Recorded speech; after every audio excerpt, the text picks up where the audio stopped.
जी असां एटलांटिस खे छॾियोसीं. Now we are going to the blue water ऐं ॾिसूं त ब्लू वाटर जी छा जहान आहे, हुते जी दुनिया कीअं आहे.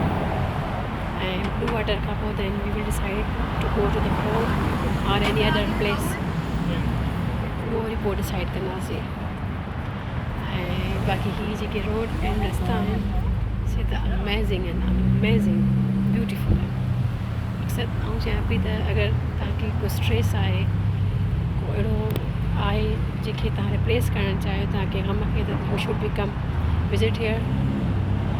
एक्चुअली ज़ाहिर आहे काफ़ी स्ट्रेस थियनि था, टेंशन्स थियनि था, उनखे रिलीज़ करण जे लाइ असीं हिते आया आहियूं.